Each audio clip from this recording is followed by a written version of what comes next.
Welcome to know your constitution. రాష్ట్ర శాసనసభ విధాన నిర్ణయాల విశిష్ట వేదిక. ఒక శాసనం ప్రజల అవసరాలను ప్రతిబింబించాలి, సంక్షేమాన్ని కాంక్షించాలి. అందుకోసం ఎన్నో సమాలోచనలు సాగాలి, చర్చలు జరగాలి, అందరి అభిప్రాయాలు వ్యక్తం కావాలి, సమతౌల్యత సాధించాలి, అంతిమంగా అత్యుత్తమమైన నిర్ణయం వెలువడాలి. ఈ ప్రక్రియకు జాతీయ స్థాయిలో పార్లమెంటు, రాష్ట్రంలో శాసనసభ ఉన్నాయి.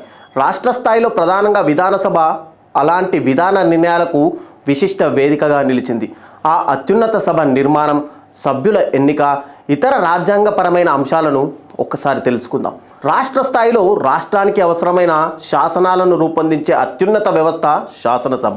ఇది రాష్ట్ర ప్రజలకు ప్రాతినిధ్యం వహిస్తూ ప్రజాస్వామ్య విధానాలకు ప్రాతిపదికగా నిలుస్తోంది. రాజ్యాంగ వివరణ.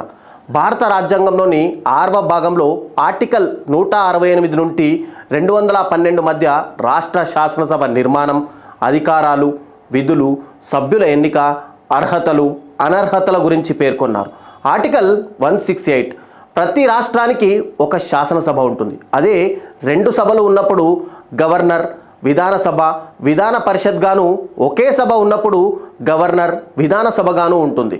గవర్నర్ రాష్ట్ర శాసనసభలో అంతర్భాగంగా కొనసాగుతారు, కానీ శాసనసభలో సభ్యత్వం ఉండదు. విధానసభ, దీన్ని దిగువ సభ, ప్రజాప్రతినిధుల సభ, శాసనసభ, అనిశ్చిత సభగా పేర్కొంటారు. రాజ్యాంగంలోని ఆర్టికల్ 170 విధానసభ గురించి వివరిస్తుంది.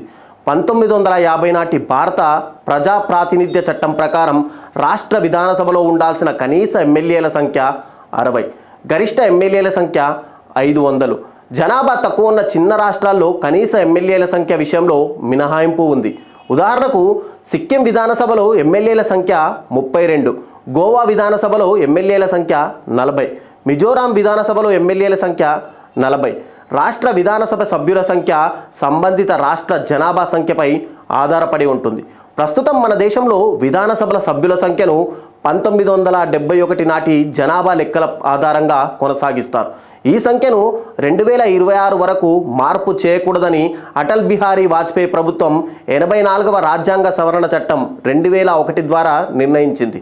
ఆంధ్రప్రదేశ్ పునర్వ్యవస్థీకరణ చట్టం 2014లోని సెక్షన్ 26 ప్రకారం రాజ్యాంగంలోని ఆర్టికల్ 170ని అనుసరించి ఆంధ్రప్రదేశ్ విధానసభలో ప్రస్తుతం ఉన్న 175 ఎమ్మెల్యేల సంఖ్యను 225కు, తెలంగాణ విధానసభలో ఇప్పుడు ఉన్న 119 ఎమ్మెల్యేల సంఖ్యను 153కు పెంచే అవకాశం కల్పించారు. కానీ దానికి సంబంధించి కేంద్ర ప్రభుత్వం ఇంతవరకు నిర్ణయం ప్రకటించలేదు. ప్రస్తుతం ఆంధ్రప్రదేశ్ విధానసభలోని ఎమ్మెల్యేల సంఖ్య 175. ఇందుకు ఎస్సీ వర్గాల వారికి 29 స్థానాలు, ఎస్టీ వర్గాలకు 7 స్థానాలు రిజర్వ్ చేశారు. ప్రస్తుతం తెలంగాణ విధానసభలోని ఎమ్మెల్యేల సంఖ్య 119. ఇందులో ఎస్సీ వర్గాల వారికి 19 స్థానాలు, ఎస్టీ వర్గాలకు 12 స్థానాలు రిజర్వ్ చేశారు. సభ్యుల అర్హతలు. రాజ్యాంగంలోని ఆర్టికల్ 173 రాష్ట్ర విధానసభ, శాసనసభకు పోటీ చేసే అభ్యర్థులకు ఉండాల్సిన అర్హతలను పేర్కొంటుంది. అవి భారతీయ పౌరుడై ఉండాలి, 25 ఏళ్ళు నిండి ఉండాలి, లాభసాటి ప్రభుత్వ పదవిలో ఉండకూడదు, కాలానుగుణంగా పార్లమెంటు చేసే చట్టాలకు అనుగుణమైన అర్హతలు కలిగి ఉండాలి, సభ్యులు దివాలా తీసినట్లుగా న్యాయస్థానం ప్రకటించి ఉండకూడదు, మానసిక వైకల్యం ఉన్నట్లు ధృవీకరణ జరిగి ఉండకూడదు.